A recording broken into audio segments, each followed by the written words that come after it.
Thank you for joining us for today's Ipsos Know the New America webinar with our focus on increasing service delivery efficiencies in the public sector.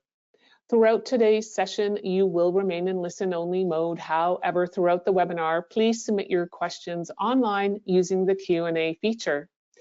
If there's time at the end, we will be answering your questions. However, if time runs short, then your question will be answered by email. Today's session is also being recorded and will be directly emailed to you. So now, without further ado, it is my pleasure to welcome today's first speaker, John Bertzler, Executive Vice President of Ipsos Public Sector Research. John, you have the floor. Well, thanks so much, Ellen, and howdy everyone. Happy Monday. Thanks for spending time with us on this beautiful St. Patrick's Day for a lot of folks this week. I know I was recently traveling and they had the whole week off, and I'm like, wow, that is one great St. Patrick's Day celebration. It might have also coincided with spring break, but lovely to be here with all of you. I'm really proud to be joined by my colleagues Mary and Lee. And so what I'd love to do is pass it over to them for introductions and go from there. Thanks so much. Mary, over to you. Sure. Hi, everybody. My name is Mary DeBishop. I'm a Senior Vice President and Chief Commercial Officer for Ipsos CX and EX here in the US. I've in fact spent my entire career in Insights and CX, partnering with clients on their experience measurement and management programs. Very much looking forward to speaking to you all today. Thanks. Hi, everyone. Thank you so much for having me. This is Lee Becker. I'm the Senior Vice President for Industry Executive Advisory here at Medallia. Also have the pleasure to lead strategy for public sector. I've spent my career leading modernization, transformation in government, and helping build the VA CX program to leading cross-agency efforts at the White House during the first Trump administration. My focus has always been on turning citizen insights into meaningful actions, seeing how that's actually has improved service delivery, and excited for this discussion and how operational CX, how that could be the how and the key to making public services more efficient, responsive, and effective as we look to modernize government today. Thank you. Well, thanks, Mary, and thanks, Lee. And howdy again. My name is John Bertzler, as I mentioned, or as Ellen mentioned. And before I came to Ipsos about 5 months ago, I was proud to serve as the Chief Experience Officer over at the Department of Veterans Affairs, where we got to lead all of the VA's CX and EX strategy. And now it's wonderful to be back in the private sector to help a lot more agencies than just VA in achieving their CX hopes and dreams. So we're going to talk a little bit about that, but let's first review the agenda. So pretty simple and straightforward. We're going to talk about the maturity index, and Mary's going to kind of lead us through how her and her team really help a lot of our partners get to where they're going on determining their maturity in the customer and employee experience verticals.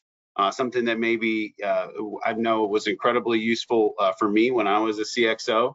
And then we're gonna talk a lot more about the return on customer experience investment, which I think is important whether you're in a public agency or a private sector organization. You have to show that ROI, right?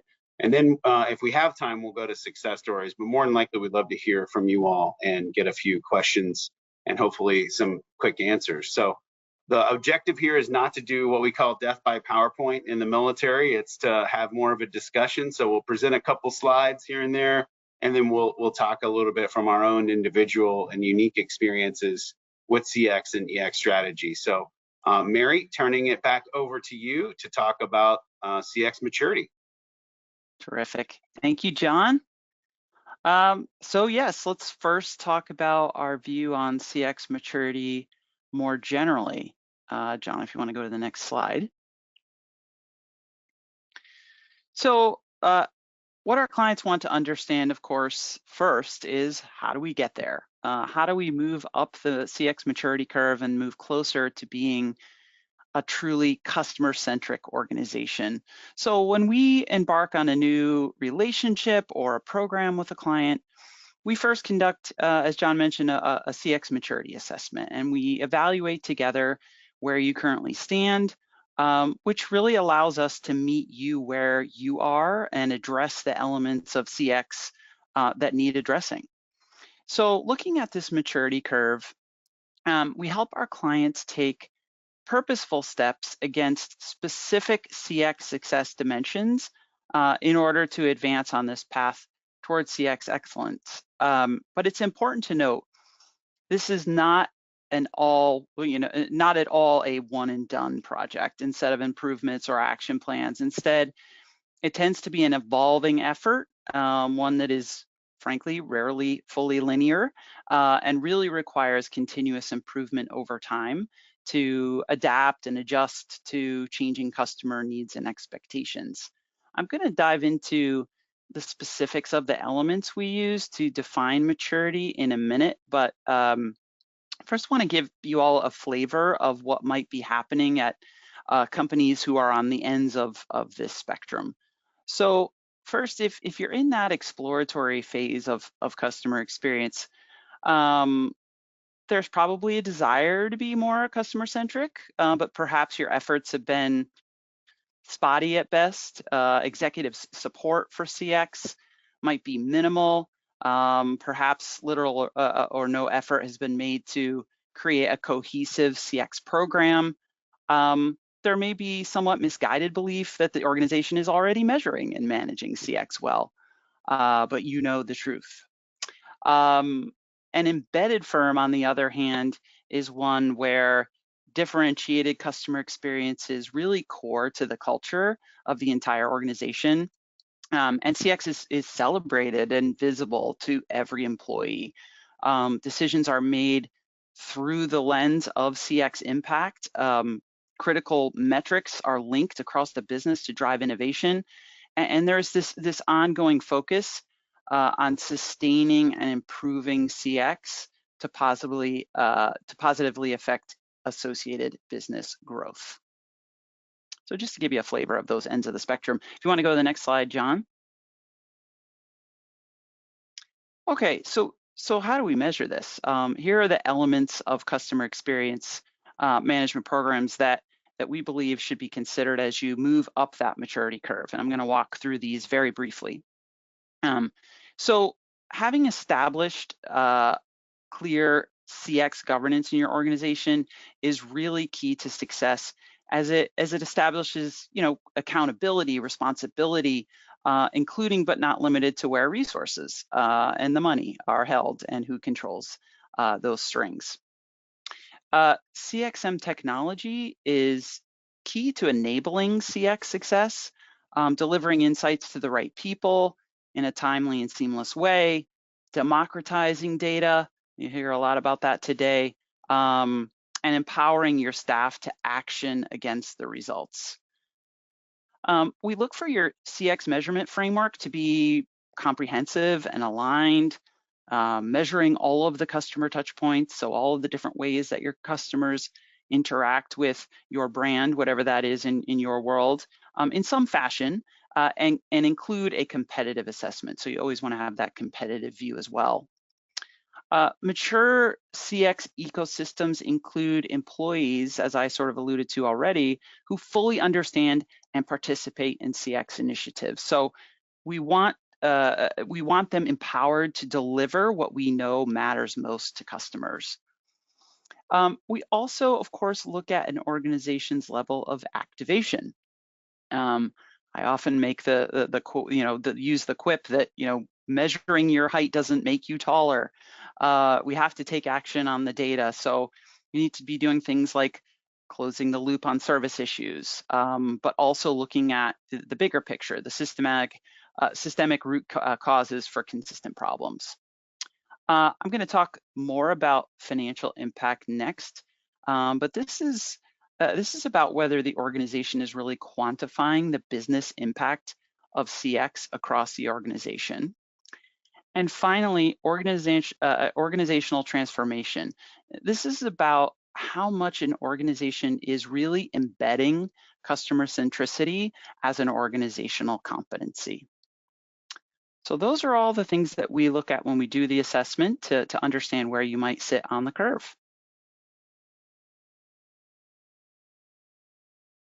Back Awesome. to John and Lee. Yeah.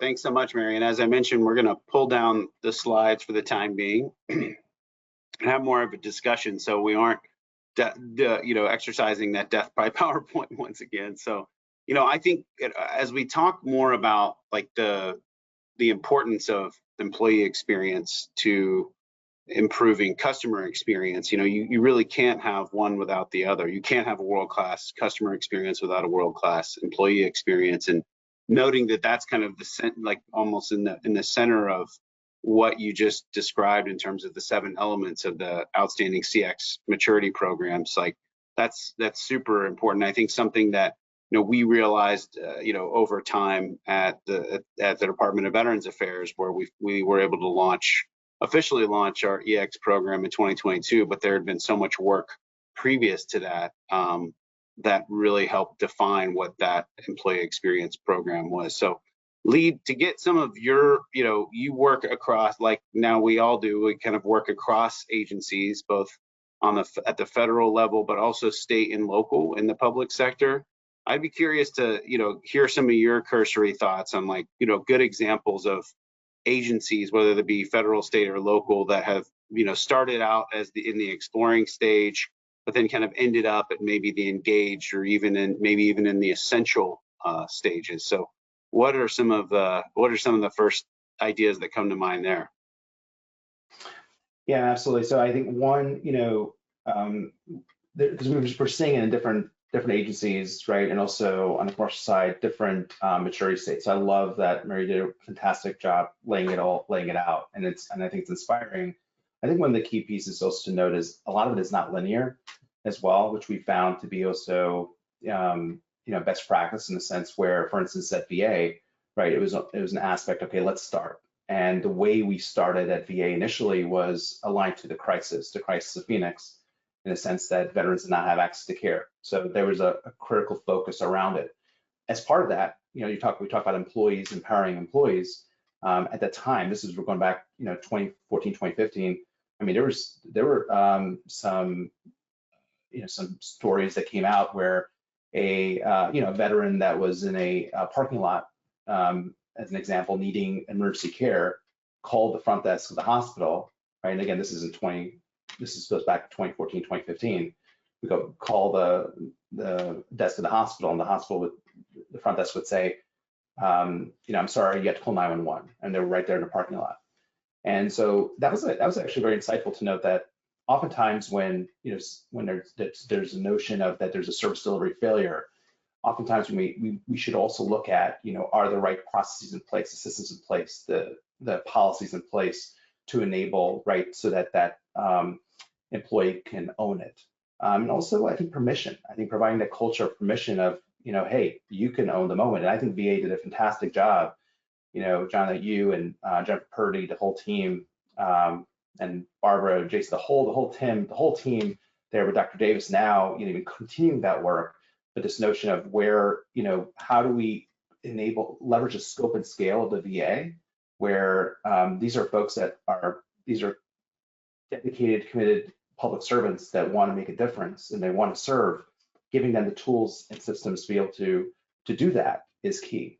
And to do that, I think it requires the organization to actually ask their employees, ask them, hey, what's getting in your way, right? In the military, the best leaders that we've known, right, are the ones that walk the post.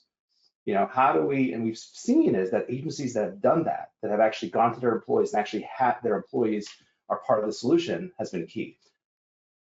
Also, we've seen this in the commercial side as well. We've seen the commercial sector, these principles have been really key. So VA is one that I've seen has made a difference in that way, and they really lean into the maturity here around it. Also, how to use feedback, make sure you're doing that as part of it.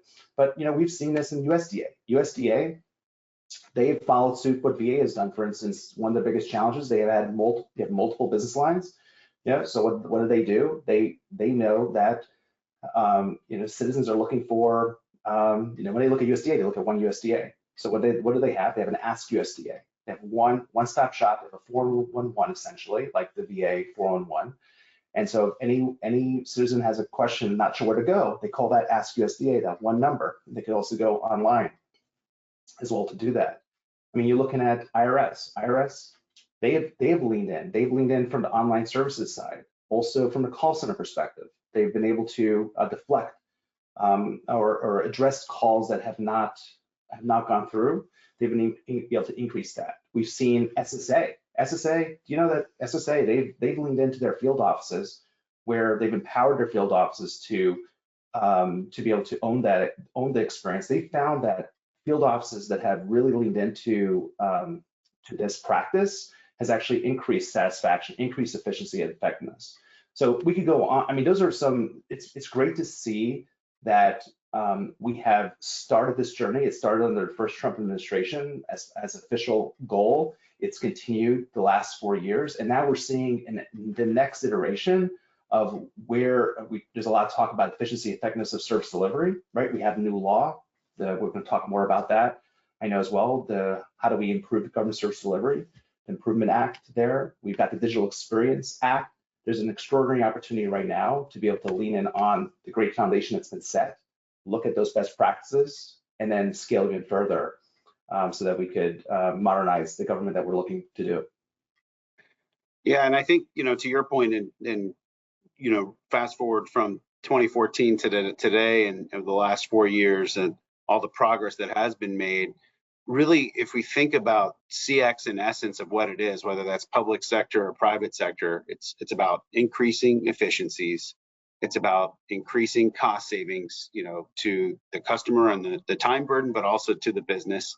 And for the public sector, it's about really mirroring what looks right in the private sector, because we're all serving the same citizens, right? We're all serving the customers at Nike or L'Oreal, for example, are the same citizens that are filing their taxes with the Internal Revenue Service, to your point, or going to one of the Social Security Administration field offices, to the other point you made. And so they expect a certain level of customer and user experience. On the employee side, but Mary, before I turn it back to you, so I'd love to get your thoughts on how this maturity model can be pivoted, or utilized by the public sector. Is one example of like incredible EX employee experience that I think we all have experienced if you've flown in the last 10 years is the Transportation Security Administration, TSA. I think they've invested heavily into employee training around customer experience and how to own that moment and their version of that, all the way down to the individual airport level. And we've seen a remarkable change in how they engage you at the airport, especially because it is such an important task. But with the right training and the right tools and the right data, they've really kind of transformed. And I really think, starting at that exploring stage 10 plus years ago, and now they're really engaged. So they may be at that engaged level. They also may be at that essential level, right? So kind of thinking about the stages that were presented previously, Mary, what are some of your thoughts on how this CX maturity model can be pivoted or utilized by public sector agencies? Yeah. John, you alluded to something that we often refer to as convergence of expectations, right? So these are the same citizens that are out living their lives and having customer experiences every day. And so if they're getting some people call it the Amazon effect. It's like if they can predict what I need and what I want or what I might want, why can't I get that from every other customer experience that I have? And so I think there is a lot to be learned from just thinking rather than necessarily thinking. Certainly there are considerations that are going to be different in the public sector, but that don't draw that line too thickly, so to speak, between the two, and take what we've learned in the private sector and apply it in the public sector. The other thing that I just wanted to comment on too, that you all have been talking about, is this idea of the role of employees and how important that is. And a lot of times what we'll say is, you need to walk the talk. If being a customer-centric organization is really a priority for you and that you're dedicated to delivering a good customer experience to your customers, you have to incorporate those employees into that experience. They have to be having a good employee experience in order to deliver that customer experience. And so I'm glad that you all brought that up, and that's how crucial that is to getting further up the maturity curve. Awesome. Yeah, Well, oh, go ahead, Lee. Yeah, absolutely. Fire away. It's interesting to me is like I've heard the the notion when Mary, it was awesome what you both shared. I've heard the notion others in the past where it's like this note CX and EX is fluffy, right? It's like a fluffy thing, and it's so far from it. We've learned when working with whether it's Bank of America, CVS Health, Apple, Marriott, like right the leaders, as you think about leaders in this work, and the brand is beloved. It's when you talk to those leaders of those organizations, they talk about it as a fundamental business discipline of how to actually get the mission done. And that's a key piece that I believe in many agencies we have started that journey. The thing is, we've got a ways to go, right? Because when we talk about this work, it's transformational, all right? It requires massive change. Frankly, it requires potentially going back to the gym where muscles have not been used, right? Or maybe muscles need to be created, right? For this work, because it's requiring actions and tactics that may have not been applied. So just for as an example, being able to, you're talking about, okay, we have feedback from someone that needs a service and they didn't follow and the process wasn't working. Having the ability to actually address that is transformational in itself. And we've seen organizations do that. But I think it's a critical piece is to think about is that this is a hardened discipline. And I know we're going to talk about the ROI elements shortly about it, but that's something I think is important to note because this is far from, but I think it's important for practitioners to be able to speak the language of the business leaders, right? So when we talk about this work, and I've made the mistake in the past, and I'll out myself here, is where I've shared with a prior senior leader years ago. I said, hey, we're doing human-centered design. And they're like, what? What are you talking about? And then I would explain, well, we're actually bringing our customers as part of the design of this new process, and making this process actually work better for our customer. And this leader said, well, why don't you say that in the first place? So I think that's also another, a caution I've seen as we're driving this work is how to make sure that we're also translating as practitioners. How do we translate this for those business leaders that may have maybe used a different language around this?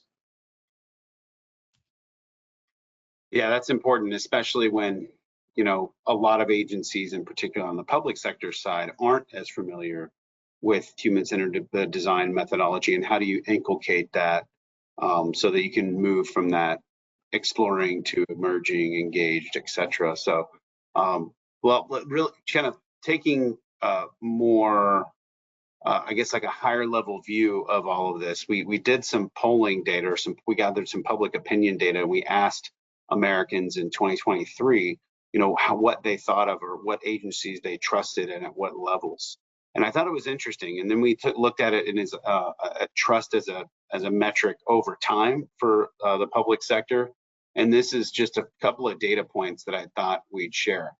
So keep in mind that this is asking all Americans, like what agencies they trust and to what degree. And if you think about trust almost as like the equivalent of the private sector's net promoter score, as a lot of agencies are using trust as their North Star, like VA, for example, uses trust. And if you ask VA's customers, the veterans and the families and caregivers and survivors that VA serves, how much they trust VA, they'll say 80% based on the most recent data from 2024.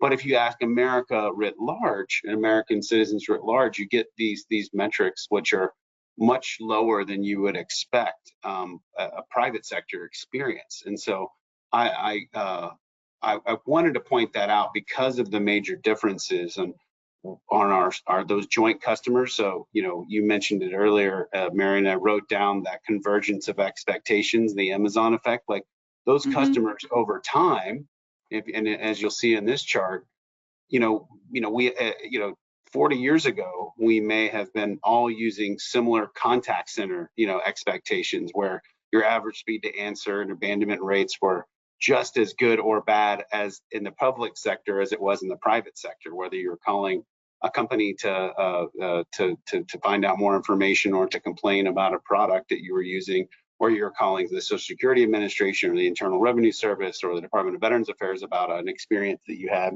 You may have experienced, certain levels of trust in that endeavor. But as we've seen technology play such a crucial role in these experiences, and then potentially impacting trust over time, with the rise of social media and of course, putting news on for 24 hours at a time, it has really shown that the public sector has lost trust over time. And so it'd be interesting to dig further into that, and especially the role that customer and employee and digital experiences in particular have factored into that. So let's continue on, because we only have about 17 minutes left, and we want to be very respectful of everybody's Monday, St. Patty's Day time. I'll kick it back over to Mary to talk more about the return on investment in CX and how might we utilize that modeling in the public sector. So Mary, back over to you. Great, thank you, John. If you want to flip to the next slide, you might recall that one of the dimensions, those 7 dimensions of outstanding customer experience management programs, was financial impact. So we're going to talk a little bit about more about that here. So ROCXI, as we call it, or return on your CX investment, really needs to be at the heart of everything that you do related to experience measurement and management. Driving business results through strategic customer experience improvements is really the whole point of a successful CX program. Desired and impactful customer behaviors and their associated survey metrics should be linked to financial metrics. This linkage, what it does is it confirms the causal direction and magnitude of the relationship between CX and those metrics, and the credibility of the research findings as leading indicators of business outcomes. And as Lee referenced, this is where the non-fluffy stuff comes in.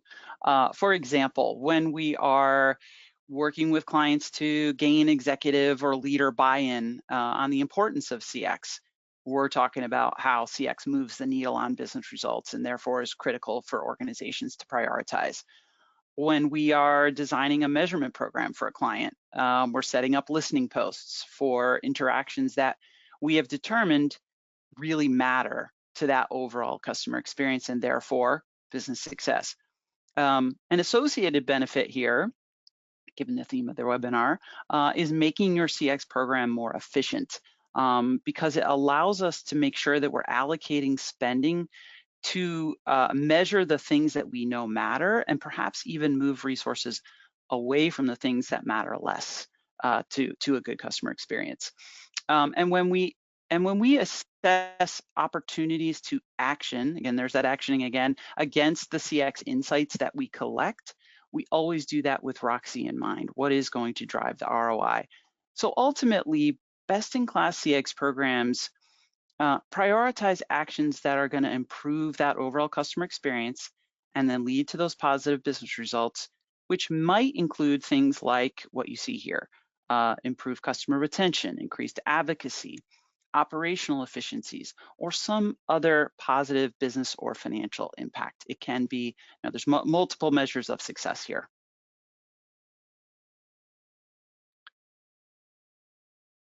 So you saw that ROCXI can be measured, again, by those various outcome measures, depending on your organization and your particular goals. So this is why our early first conversations with clients have that goal of understanding how they think about business success. What are your goals and challenges? We want to make sure that we understand what you're driving towards, and that your measurement system is set up in a way to capture and leverage the insights to accomplish those goals. We want to ensure that you have the right CX KPIs, that you have that comprehensive set of touch points, that is all unified into a framework in a way that brings perhaps your different measurement programs together, that allows us to paint that holistic picture of the experience and your opportunities. We make sure that we have that analytic plan again, that will transform the data into insights, and that we have an activation plan to transform those insights into action. And finally, we'd like to see our clients leveraging technology so that the right insights get to the right people at the right time, so you can take those right actions that we talked about that are within your activation plan.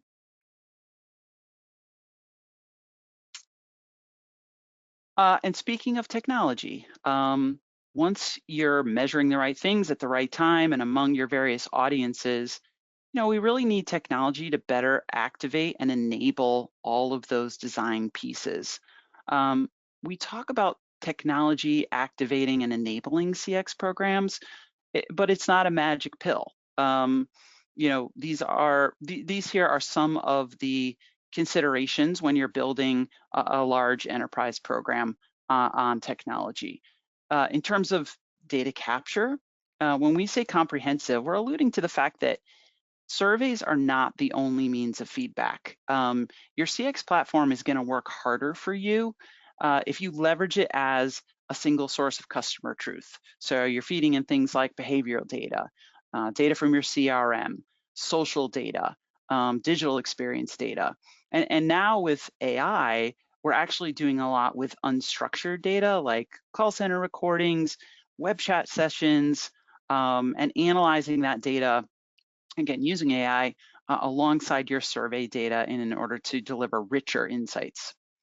And then beyond data capture, data integration is key to making those insights truly actionable. Integrating different data sources in order to activate the data and make your, for example, CXM platform really work for your organization. And when we talk about activation, we mean building the platform to include tools for different users to be able to act on the insights that they're seeing, to really democratize that data, you're hearing that again from me, to various stakeholder groups, and ultimately create these workflows like closed loop to truly integrate your customer experience program into the organization. And that really is what the technology is going to do for you. Lee, I think you might have some comments here. Yes, this is one of the many for me. I loved how you kind of explained it, and I would say that when we look at this, the opportunity here is we look at, and you mentioned, it's more than surveys, right? And we really believe that surveys are not enough. When we look at, if you think about it, right, when as a consumer, right, if we're calling a call center, we're sharing our experience, right? We're sharing, it's like, hey, I didn't get this, or I'm looking for that. I wish we had this and that. The employee on the other end, the agent, is sharing their experience too. They're like, oh, you know what? Yes, the company made that decision again, and I don't agree with it. This should be the policy. There's insights that are happening right there at the contact center level, right? There's insights that are happening on the digital side as well.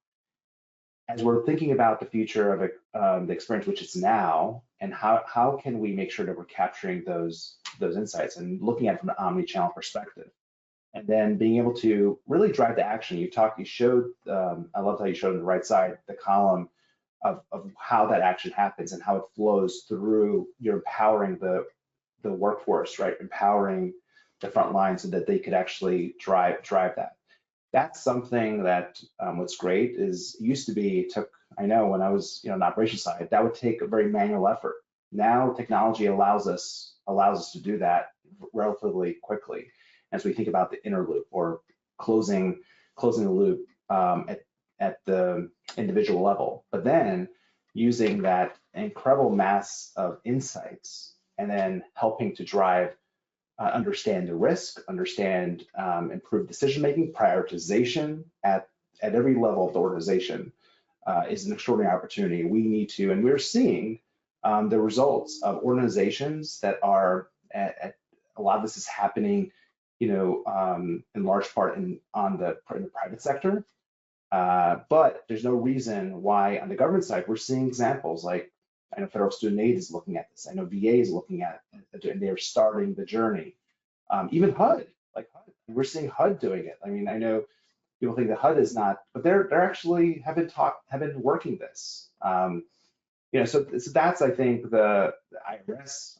We know that they're starting this journey, but this is where I think the next frontier of how do we make sure that we are, let's not create an additional burden of another survey. If we already know the information, or we already have access to the contact center or to the digital, and if we don't, as an organization, what I would say is don't not focus on your contact center. Your contact center is a value center. And we've heard that a lot in commercial side. They talk about this. Don't forget, it's your contact center's on the side. It's like, okay, I have a new program and you set a number and it's on the side. But no, that contact center is the place where a lot of great insights will occur, and also allows you, not only by understanding it, not only improving programmatically. So for instance, a call is, as we know, could average between $7 to $25 a call, right? And an interaction on a website, a fraction of a penny potentially, right? But how do we know how to improve and deflect calls if we don't really listen and understand what's going on, and then use that to actually improve programmatically within an organization? So those are the things that I'm seeing the best organizations lean in, and I think as part of this modernization effort within government, it's a fundamental opportunity to do that here as well. Yeah, and I think for a lot of the agencies that we've worked with in the past, and particularly in the federal government, but to some extent state and local governments as well, it's like being able to first identify, to help like create your KPIs, you really have to first help identify what those pain points are in the journey, and then that may help influence and impact what those KPIs might be. And Mary, I know that you and your team on the CX side at Ipsos here in North America can really help organizations, private sector organizations and public sector organizations, really start thinking about how you map that journey, how you identify those major pain points, the bright spots, the moments that matter over those individual use cases, and then create those insights reports that I think can really help inform the development of those KPIs. So then you can track and measure against them over time to see what that investment, that ROCXI, the return on CX investment, truly looks like. Not just from a monetary perspective, because that's government doesn't track sales, right, like a private sector organization would, but we do track a lot of the other important metrics like trust, like what type of free text comments are coming through in your surveys, what the general narrative might be shifting to in the media or in your stakeholder organizations. I think that stuff matters just as much. We think about, individual private sector companies and the difference between their boards of directors and the boards of directors for the public sector agencies. Well, it depends on which public sector agency you're in, because some have commissioners who are appointed by presidents, but most of the agencies are governed in part by the United States Congress, which is the largest, probably the biggest board of directors in the world, and can be quite active in their governance of the agency. So how do you kind of ensure that those KPIs are not only understood by the agency leadership all the way down to the individual offices, like you mentioned the field offices, Social Security Administration earlier, Lee, all the way up to those members of Congress or your board of your directors equivalent, so that everyone understands and tracks that. I still have to think that, when we saw former Secretary of VA Bob McDonald, going in front of Congress with the veteran journey map, and this is the first time such a product had ever, or such an artifact had ever actually been presented to the U.S. Senate or the U.S. House. It really kind of helped him own those pain points following that crisis you referred to, Lee. And I think a lot of agencies, if they go back to that playbook, they can really start trending out of that, emerging and exploring areas into the engaged and essential portions of the maturity modeling. So just would love to hear closing thoughts on CX maturity, return on CX investment before we depart here. So Mary, over to you first. Yeah, I mean, you make some great points. I think there's a lot that we can do. Look, we customize these programs to your situation. So yes, I'm talking more from the private sector standpoint when I talk about those KPIs, but we would work with whatever the client to determine the right ones. And we are big fans of multiple KPIs and using math, using statistics to understand which ones actually tie to, again, I say business results, but whatever that outcome measure is that you are trying to drive in your organization needs to be connected and linked to your CX metrics. And so having multiple in your instruments to be able to test and understand where that linkage really sits and how strong it is vital, frankly. We don't want to just put all our eggs in one basket necessarily until we understand what that linkage is. So those are my closing thoughts as it relates to ROCXI and KPIs. Over to you, Lee. Yes, thank you. First, I would say thank you. It's an honor to be with you, Mary and John. And what you'll have, it's not just a talk. You've done this, right? You have with extreme precision and success, and you've helped so many as a result. It's interesting. I reflect on, as we're talking, reflecting on a lot of the great foundational work that's happened.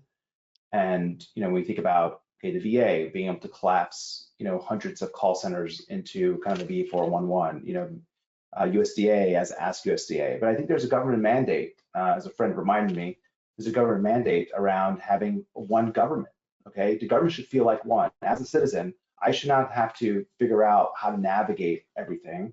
How can I'm as we're all taxpayers, there should be an expectation that the government will work for us when we need them.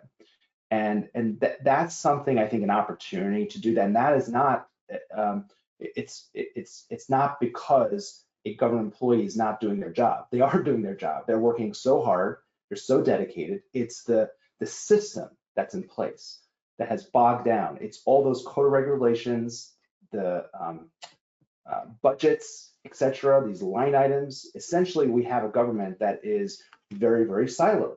And so that's going to require modernization that's beyond, it's not about employees, it's beyond it. And I think that's the core opportunity. And when we think about our discipline, the discipline we're talking about, if we could take an outside-in approach in how we modernize government in that way, now we're getting somewhere. But that to me is, I think, the ultimate opportunity is to reimagine how should a government provide that service. I'll leave one other point is, we know that this has tremendous promise because we started this. This is something that under the first Trump administration, we started with the first cross-agency journey around understanding all the different agencies that support a transitioning service member, right? We started with that idea. And John, you and the team took that and even broadened that even further and really leaned into that. And we found is you got DOD, VA, DOL, education, you have Small Business Administration, you have all these agencies that are involved in this one important transition service that's expected. No wonder why transition is so hard, right? Because if you have all these agencies involved, yes, everyone's trying their best and coordinating it, but it should not be that hard, right? And this to me is something if we can really lean into this aspect of how we modernize and that approach through that lens, I think it's pretty darn exciting. Yeah, absolutely. And kind of back to the original theme, if we know, especially based on private sector data that's been collected for many years, that a good customer experience strategy and a good employee experience strategy drives efficiencies, it increases cost savings, and it could help the public sector mirror those private sector experiences, then, you know, how do we appropriately invest? Well, I think the answers are like, first, conduct that CX maturity modeling, like understand, you know, where you are and as an organization and where you want to get to. And then try, as you continue to develop that strategy, use that ROCXI framework, the return on CX investment, to then measure against the KPIs you set over time. So really exciting to talk about CX in the public sector with experts, I think from both private and public sector. I think we can all say that now, that we've all done a little bit of column A, a little bit of column B, and we're excited to tackle some of the bigger opportunities in government, and particularly, as you mentioned, that one government experience. So maybe we'll get the chance here very soon. So with that, Ellen, I will turn it back over to you, and just want to say thank you all for spending your Monday afternoon with us. Wow, I just really want to thank Lee, Mary, and John for today's amazing presentation and discussion. Be on the lookout for a link to today's recorded presentation. That will be available in the next day or two. It will also be published to our website. If at any time you would like to reach out to us directly, we welcome a discussion with you, and we'll make sure that you have our contact details in your inbox. That concludes now today's amazing webinar. Have a wonderful day.